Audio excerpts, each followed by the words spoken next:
함께 볼 말씀은 고린도후서 1장입니다.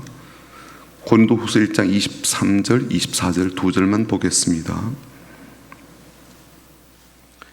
고린도후서 1장 23절과 24절입니다. 우리 같이 읽어보겠습니다.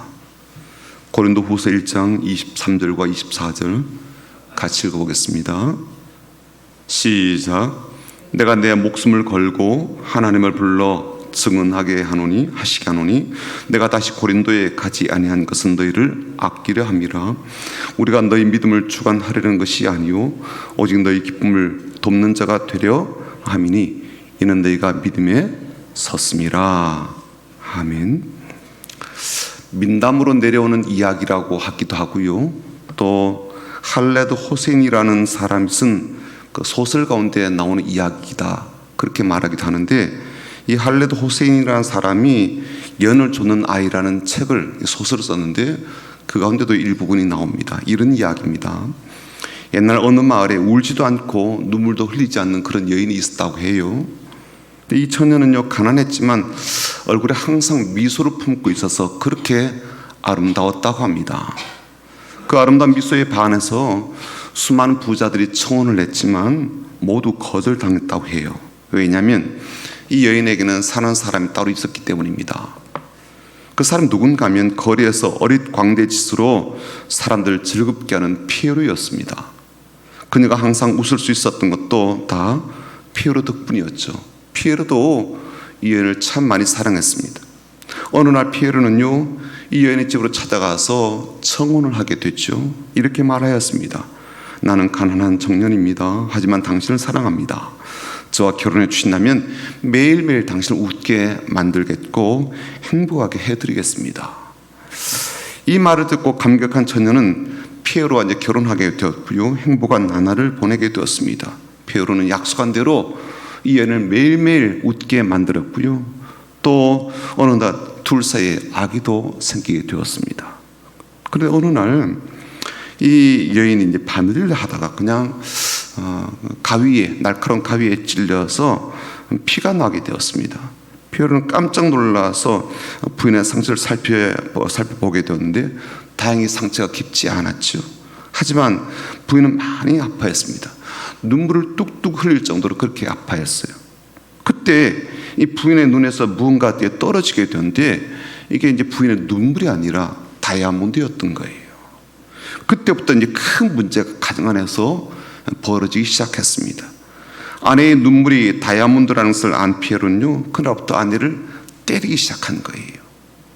그렇게 폭력에 의해서 고통의 눈물을 흘릴 때마다 피에로는 다이아몬드를 얻을 수 있었기 때문입니다.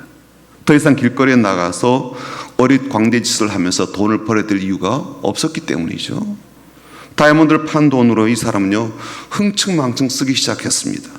돈이 떨어지면 집으로 돌아와서 아내를 때리고, 고통으로 우는 아내로부터 다이아몬드를 얻으면 또다시 나가가지고 쾌락에 빠져 살아는 이 생활이 반복되었습니다. 울어, 더 많이 울어. 그래야 더 많은 다이아몬드가 생기지. 그런 마음으로 이제 바뀌어지게 되었죠. 그렇게 얻은 다이아몬드를 가지고 피에로는 집을 나가서요, 자기 하고 싶은 대로 그렇게 돈을 펑펑 쓰며 살았습니다. 그날도 이제 돈이 다 떨어져서 집으로 한 달 만에 돌아오게 되었는데, 이 피에로의 손에는 이제 채찍이 들려 있었죠. 이번엔 더 많이 때리고 더 깊은 고통을 주어서 더 많은 다이아몬드를 얻어야 되겠다라는 그런 마음뿐이었습니다.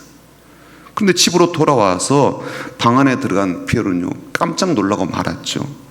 아내가 방바닥에 쓰러져 있었습니다.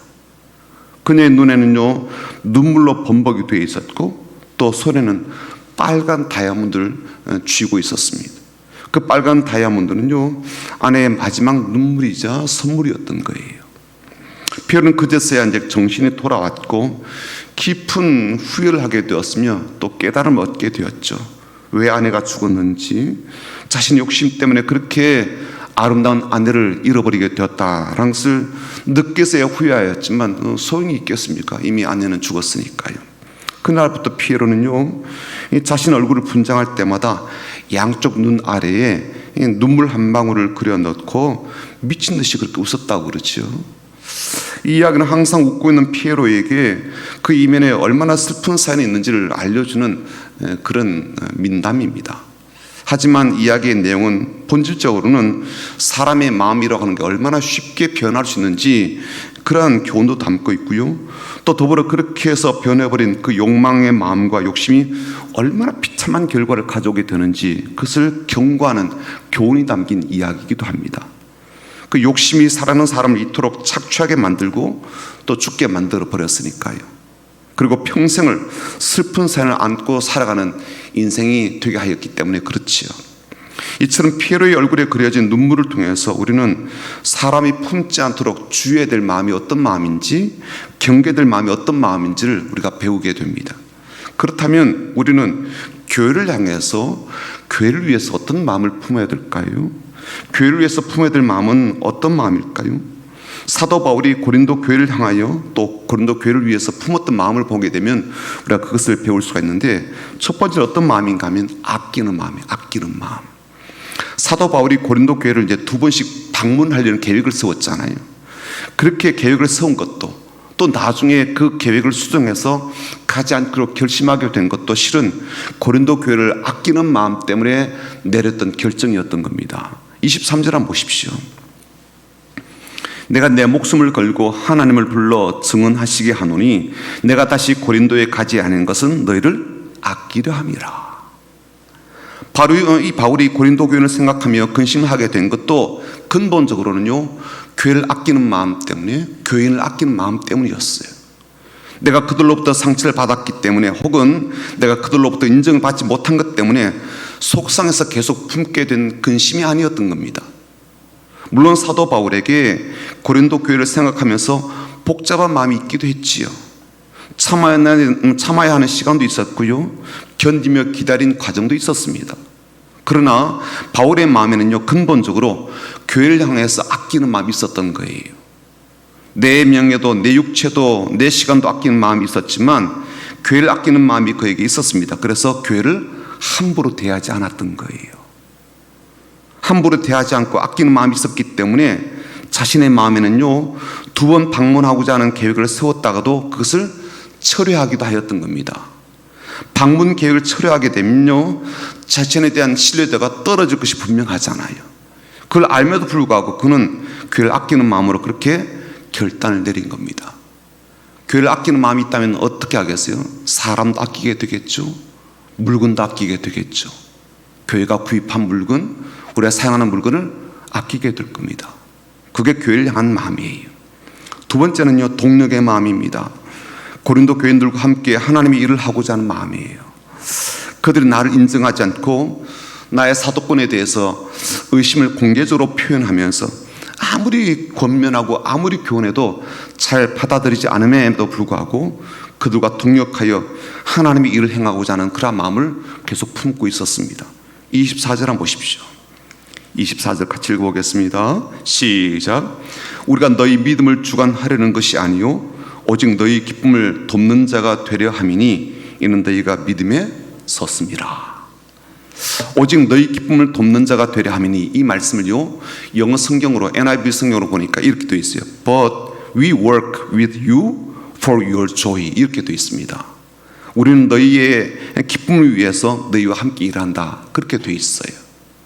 교회를 위하는 마음은 다른 이들과 함께 일하는 마음입니다. 특히 나의 기쁨을 위해서 그렇게 하는 게 아니라 다른 사람들의 기쁨을 위해서 그렇게 동력하는 것이 교회를 위한 마음이에요.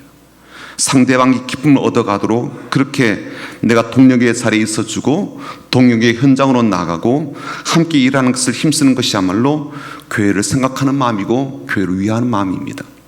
내 영역을 확대하는 마음이 아니에요. 내가 나를 주장하려고 하는 것도 아니고요, 나의 통제력을 강화하려고 하는 그런 목적이 있는 것이 아닙니다. 봉사하고 섬기고 일하면서 나 중심으로 하는 것이 아니라 연합하여 다른 이들이 기뻐하도록 그렇게 하는 마음이 교회를 위하는 마음이죠. 바울이 그랬어요. 그렇게 했습니다. 자기의 위로보다 교인들이 받는 위로가 더 중요하다고 여겼고, 자기가 기쁨을 누리는 것보다도 그들이 기뻐하는 것을 더 의미 있게 생각했습니다. 세 번째, 마지막으로는요, 믿음에 의한 성장의 마음입니다. 24절을 보시게 되면 사도 바울이 고린도 교인들이 신앙적으로 성장하고 믿음 가운데 굳건하게 서서 나아가기를 바라는 마음이 고스란히 담겨져 있습니다. 24절을 세번역 성경 이 번역본을 읽어드린다면 이렇게 되어 있어요.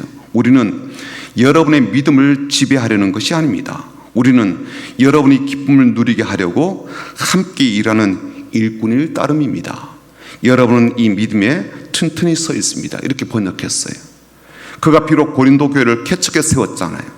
그럼에도 불구하고 그 교회 위에 자기 주장을 하지 않고 지배력 확대에 마음을 두지 않고 오히려 그들과 함께 일하는 일꾼으로 자신을 생각하고 사역하였던 이유는 그들이 믿음 가운데 든든히 서 나가는 것에 목적을 두었기 때문입니다. 그렇게 믿음에 단단히 서 나가도록 바울 스스로 고린도 교회와 함께 일하는 일꾼이기를 자처했죠. 교회를 향한 마음은요, 교회가 성장하도록 기대하고 기도하는 마음입니다. 교회가 믿음에 있어서 튼튼하고 단단하고 강건하게 자라는 것을 기뻐하는 마음이죠.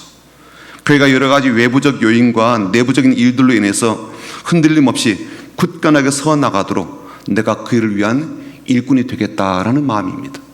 사랑하는 성도 여러분, 성도가 교회를 향하여 마땅히 가져야 될 마음은 어떤 마음일까요?